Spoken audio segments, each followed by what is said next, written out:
this segment, we have David Lopez, CEO of American Gaming Systems, or AGS as the company is commonly called. And David, we'll start off very simply by letting you give us a little overview of AGS and where you are and where you'd like to go. Thanks, Frank, and thanks for having us today. AGS, obviously owned by Apollo, purchased in December of 2013. Really where the company's been is we've been a Class II supplier of slot machines, very successful in the Oklahoma market.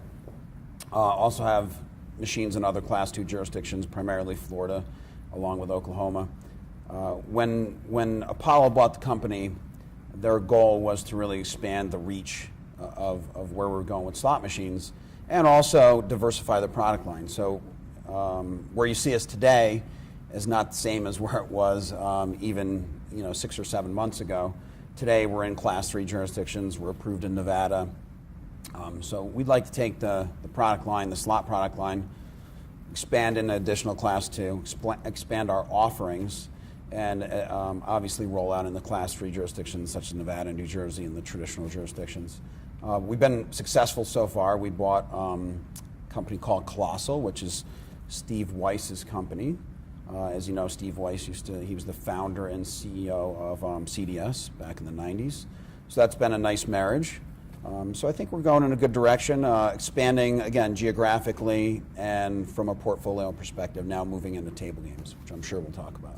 Well, we can talk about that right now. You obviously have a table game background, having been COO of Shufflemaster. A little bit. And then you made that announcement a few months ago that AGS is buying a table game company. So tell us a little bit about that. So again, I think it goes back to the strategy and the Apollo investment thesis in AGS.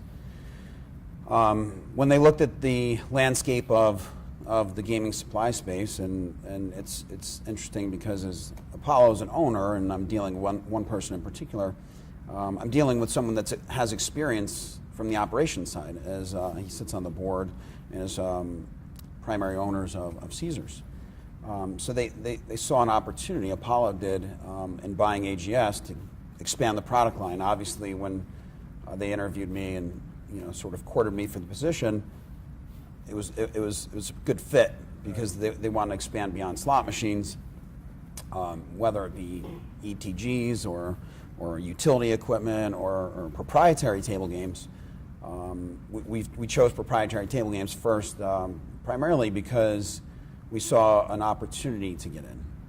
We saw that some talent was available on the market for running the business, because I certainly can't run it myself right now. So we found the appropriate talent. We found a developer that was available, and more recently we've hired a salesperson. But once we have the team that can run it, we went out and we acquired War Blackjack Inc. And so there's 2 games there, War Blackjack and War Baccarat. War Blackjack has placements. War Baccarat will have its first contracts signed today. And then more recently, which you may not have seen, but it was yesterday, just Monday, before the show, we announced the acquisition of 3 additional games from a fellow named Ron LaDuca. His company is called the InBet.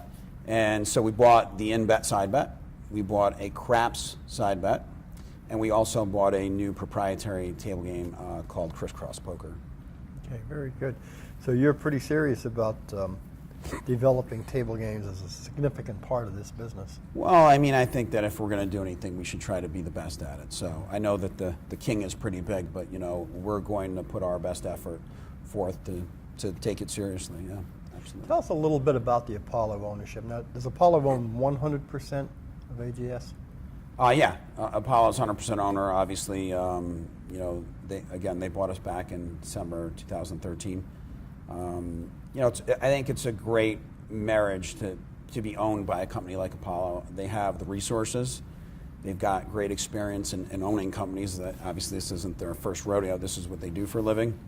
And as I said, having I interface directly with David Samber, who's also involved with Caesars. Working with him is working with a very experienced chairman of the board, in a sense, someone that operates in the casino space. He's been doing that for a number of years now. So when we have conversations, none of this is new.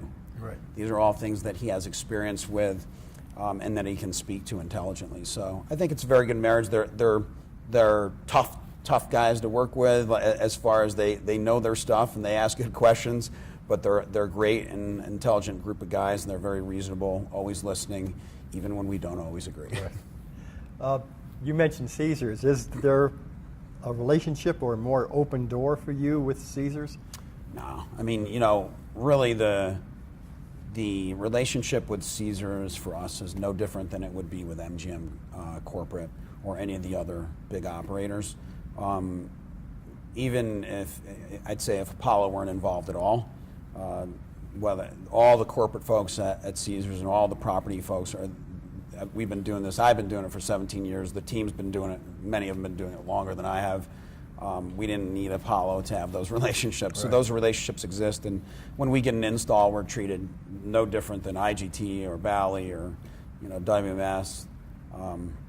We have to perform. If we don't perform, we don't get to add machines and we don't get to stay on the floor. No, I know you can't speak for Apollo. I understand that. But I'm going to do it anyways, though. Okay, good. Then this next question will be good. When a private equity group buys a company, it's generally with the idea that they're going to sell it at some point. Yep. 3, 5, 7 years down the road. Yep. Do you have a sense for what the plan is for AGS long term? I'm sorry, I can't speak for Apollo. So ultimately there's a liquidation event, and so that would either be selling the company to a strategic buyer or going public. I think it's just a matter of timing. They have certain expectations on their investment. I'd say right now they're going very well. And I think it just comes down to at the point in time where they believe our business has carried enough momentum, we have enough velocity in the growth of the business, and that we're at a certain point in EBITDA that they'll say at that point, do we want to start a process, look for a strategic buyer? Is the strategic buyer already looking at us, or do we just go public?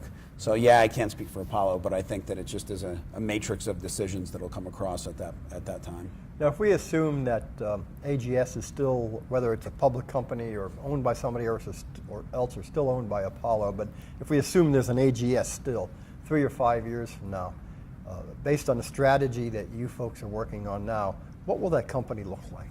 Well, I think, what I'd say is that we're going to be a pretty diverse provider in this space. I think it all starts with people. And so when you look at AGS, even today, it's if you look at the executive team, not the C-suite, but the executive team, we're probably 60% different than we were 12 months ago.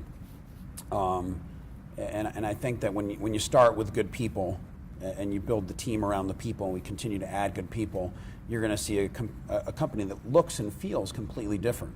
We're going to stay true to our Class 2 roots, our Class 2 customers are how we got started. We wouldn't exist. That's the foundation of the company. Oklahoma City is sort of our home away from home. Our employees there, our customers there, and the state of Oklahoma are very important to us. So there will be some things that look the same, but I think, as you can see, we're getting into the table business. Maybe we get into utility, maybe we don't. But I think that we'll just be known as a very serious, robust, diverse gaming supplier in the space. And is interactive or social gaming, any of those things in your I think future? anything's in play. The one beauty of dealing with our ownership is that there's a discipline that they apply to everything that we do. Nothing should be off the board, other than operations. We're not going to get into operations. It's just not our cup of tea. But anything that you see in the vendor space, I think that it's something that we would consider or look at. I can't say that we're going to do it because it needs to be the right fit and the right price, and it's just everything needs to fit together properly. But everything's fair game at this point. Okay, great. This has been a good overview, David. Anything else you'd like folks to know about AGS? No, I think, if, I don't know when anybody sees the interview, but to come on by the booth, I think there's interesting product.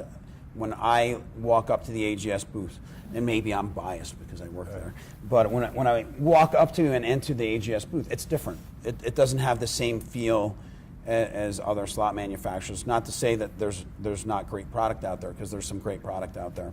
But I think the Colossal products really differentiate us. These large format cabinets, the Colossal Diamonds product does very well for us, and we have a new game that we just introduced at the show, Bang for Your Buck. And Bang for Your Buck is just a really interesting game. When you go in a bonus round, you hit a plunger and you have this little explosion. It's just exciting and it's cute and it's something that can be fun for gamblers, and we're keeping it simple. And I think that when you walk in the booth, you'll see something completely different, and that's what I'd say, is to come see the booth and come check out the products. Oh, good. Do you know the booth number? I don't know the booth number. I know we're on the corner of Paradise and Sahara. Okay, corner of Paradise and Sahara. go. We're going to be there tomorrow, so if folks do not get a chance to go by the AGS booth, you'll see a couple of their products demoed on our website. David, thanks very much. Thanks for having us.